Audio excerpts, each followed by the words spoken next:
Salut Chacal et Sébastien, vous allez bien? Salut, ça va. Et vous avez franchement un beau camion là et merci de m'inviter à l'intérieur. Avec plaisir. Est-ce que vous pouvez me raconter un peu votre histoire? Comment vous en êtes venu à vivre dans votre camion? Au début c'était un peu par la force des choses. On s'est retrouvés sans solution un peu à la rue quoi. Et du coup, vu qu'on était en Suisse, il y avait un copain qui changeait de camion, donc il nous a proposé, au lieu de se débarrasser du sien, de nous le filer.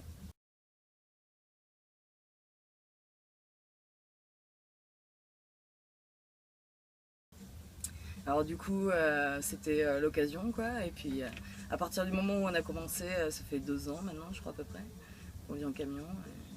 On a carrément adopté cette solution-là. On se sent bien. Ouais, c'est une vraie maison quoi, c'est pas... On est exactement pareil que dans une vraie maison, on a tout ce qu'il faut, on se fait les mêmes plats à manger que dans une vraie maison. La seule différence c'est qu'on ne reçoit pas de courrier, ça déjà c'est un détail important tu vois. Sinon, on n'a pas tout confort, puis on n'est pas des gens vraiment difficiles non plus.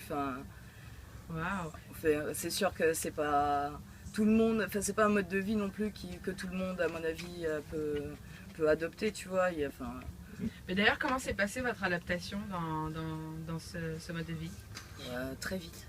Ouais, facilement parce qu'en fait juste avant on était dans un camping où on s'est un petit peu fait arnaquer et du coup on louait un truc qui était hyper insalubre pour très très cher, c'était en Suisse donc du coup il y avait un tiers de notre salaire, ça faisait 1000 francs quasiment qui partaient tous les mois et du coup, pour là, on louer était une propriétaire tente. Et dans quelque chose de mieux. Et là du coup on est passé propriétaire dans un truc mieux quoi, et voilà. Donc du coup le changement il a été... Ça a été... il s'est passé comme une lettre à la poste, le changement on s'en est même pas aperçu en fait. Après avant on était en appartement quand même, on a habité en colocation et tout, en appartement en France, comme tout le monde quoi. C'était bien aussi mais c'est trop de contraintes, c'est trop... Déjà avoir un propriétaire c'est pas cool parce qu'en plus nous on a des chiens. Les voisins, on est des gros fêtards, donc bon, là au moins on dérange personne. Donc en fait c'est vraiment pour le souci de respecter aussi les autres. Aussi c'est ça, respecter les autres. Puis justement comment s'est passé, quelle a été la réaction de votre famille, de vos amis au début? Alors, nos amis... il y en a qui sont intrigués quand même, qui se disent mais ils habitent dans un camion, ils imaginent le truc avec des points de rouille et tout partout, comme... ils imaginent un truc de... une grotte ou quoi, un peu humide avec tout ça quoi, en fait. Non, c'est pas, en fait, non, c'est pas du tout ça quoi. Ils voient des fois même que leur appartement, il est peut-être même plus insalubre que chez nous, du coup... Même des fois on nous dit qu'il y a plus de place chez nous que... les réactions elles sont mitigées quoi. Il y a des gens qui s'interrogent mais généralement une fois que les gens viennent à l'intérieur, ils se rendent compte, ils comprennent en fait que tout doute est dissipé. Comme un petit studio. Ils sont toujours agréablement surpris quoi. C'est vrai, j'ai été très agréablement surprise. Ça fait plaisir. Et alors du coup, est-ce que vous avez eu quelques défis avec ce camion technologique ou même d'autres défis quelconques? Ouais, ça c'est peut-être ton secteur. On en a eu des à l'appel. Mais qu'est-ce que tu as appris justement de ce mode de vie avec ces défis-là? J'ai bien appris l'électricité déjà. Surtout ce qu'on a appris c'est à vivre, à utiliser les choses avec parcimonie. On ne se sert pas de l'électricité n'importe comment, on va penser à éteindre une lumière beaucoup plus instinctivement parce qu'on n'a que des panneaux solaires et des batteries. C'est pas une facture qui va augmenter et qu'on va pas pouvoir payer, qu'on va mettre avec la pile des factures qu'on peut pas payer. C'est juste que là, s'il n'y a plus d'électricité, il n'y en a plus si on l'a consommé. S'il n'a pas fait beau, il n'y en a plus. Il faut vivre avec la réalité des choses comme elle est. Donc du coup, c'est... Ça apprend à... C'est ça surtout le défi qu'il y a à avoir la valeur des choses plus... voilà, c'est un mode de vie plus proche, je pense, plus en équilibre avec le reste quoi. Non, parce qu'on n'est pas vraiment écolo et puis un camion, on peut pas dire que c'est vraiment c'est des politiques juste, les écolos, c'est pour ça, on les aime pas les politiques. Oui, c'est sûr, mais moi je parle. Ouais, c'est correct. Et justement, quel genre de... C'est quoi le budget d'un camion comme ça que vous dépensez à peu près? À l'achat ou au mois À l'achat, on vous l'a offert? Oui, après celui-ci, comme on te disait tout à l'heure, on a gardé la caisse, mais on a changé le camion en fait. Donc celui-là on l'a payé le camion.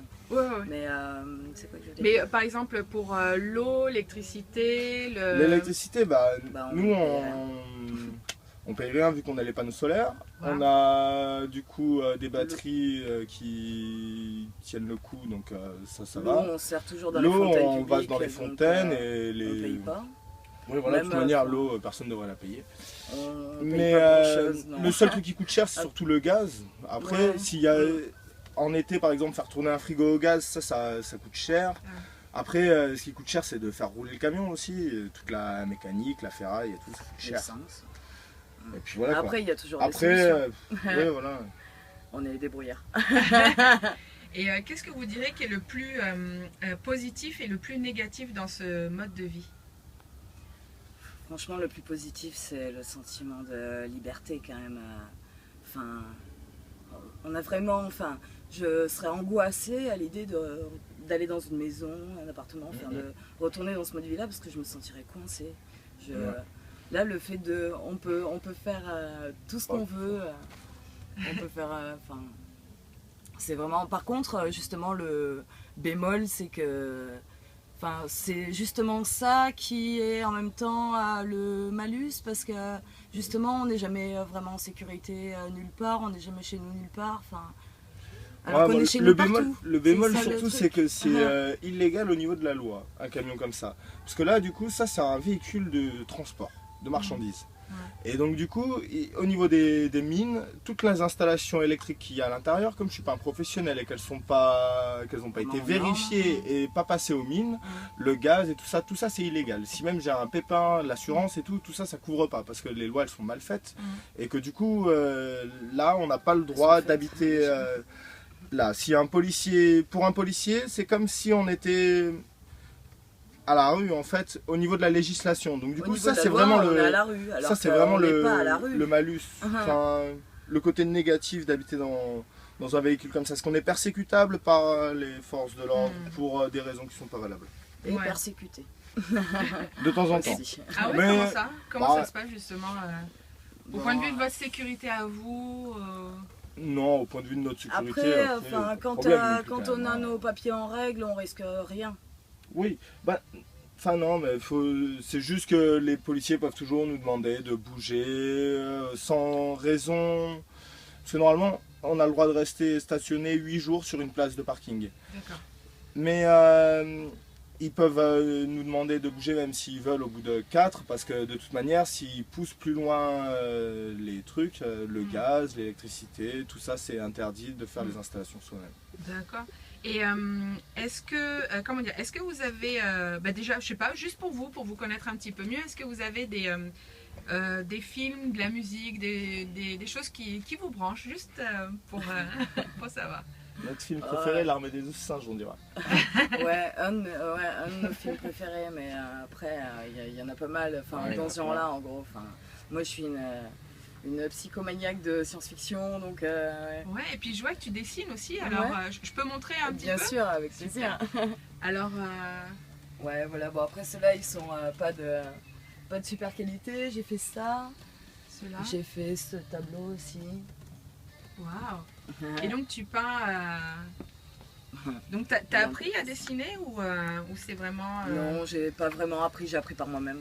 Waouh, c'est génial. Et est-ce que, comment dire, est-ce que vous avez un conseil brico-débrouille pour ceux qui vivent dans leur camion? Un truc, genre vous avez trouvé ça pour vous et vous dites c'est génial et vous aimeriez le partager par exemple? Ce que je dirais, c'est d'abord, vraiment le truc, c'est l'aménagement peut-être. Généralement, les camions ils sont faits en couloir. Et nous, vraiment, la constitution de notre camion, on a la cuisine qui est tout au fond, la partie lit, salon qui est tout au fond, et c'est séparé par un bar. Du coup, On a de l'espace. Tout fait dans la largeur, côtés. comme ça, pour éviter de casser. Parce qu'un camion, c'est forcément long. Ouais. Et du coup, pour avoir une impression un petit peu de largeur. Éviter d'aménager les côtés, peut-être. C'est. Ah, ok. Voilà. Pas mettre de cuisine en longueur et tout ça, parce que sinon, après, ça se transforme en couloir. Et dans la tête, je pense que c'est bien d'avoir un gros volume. Psychologiquement, quoi, ça aide. Est-ce que vous avez un conseil donc, pour ceux qui voudraient adopter ce nouveau mode de vie? Qu'est-ce que je disais? Qu'il y a des gens qui essaient, puis au final, qu'il faut vraiment essayer pour savoir, quoi. Il y a des gens qui essaient, puis ça leur va pas. Je pense que c'est vraiment une fois qu'on est dedans, qu'on sait si c'est vraiment fait pour nous ou pas, quoi. Si on se sent à l'aise. Et puis enfin, pour finir, est-ce que vous avez un message comme ça que vous aimeriez donner soit à la société, soit à l'univers? Quelque chose que vous voudriez dire? La société, juste qu'on est des gens normaux, on est des gens comme les autres, à part que, c'est sûr, mais je veux dire, dans notre vie quotidienne, on fait exactement ce que les gens normaux font. La seule différence, c'est qu'on n'a pas de boîte aux lettres, quoi. Donc, faut arrêter de nous regarder comme des bêtes bizarres. Moi, je dirais bien à la société de laisser l'univers tourner. Très profond. Est-ce que vous voulez bien nous laisser voir, nous faire visiter un petit peu pour la caméra? Il n'y a pas de souci. Donc voilà, ça c'est notre coin salon, lit, chambre. Wow. Voilà. Alors là, il y a une... ça c'est la maison à Adja. Voilà. Là, il y a la place des chiens. Ils ont aussi une petite place sous le lit. Ok. Après, là, il y a notre petit coin télé, hi-fi. Problème de chien. Et on a notre petit coin télé, hi-fi avec la PlayStation et tout. Ah, super. Là, il y a le domicile de la mademoiselle Marie-Odile, la deuxième. Elle est ici en pension, elle n'est pas là normalement. Elle est en pension. Ah, ok. Notre petit bar, plan de travail où on fait la cuisine. Ah, sympa. Et notre cuisine avec notre gazinière. Voilà.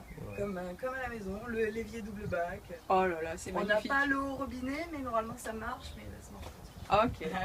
Voilà. Eh ben super, merci beaucoup Sébastien et Chacal. Et à plus tard. Ça roule.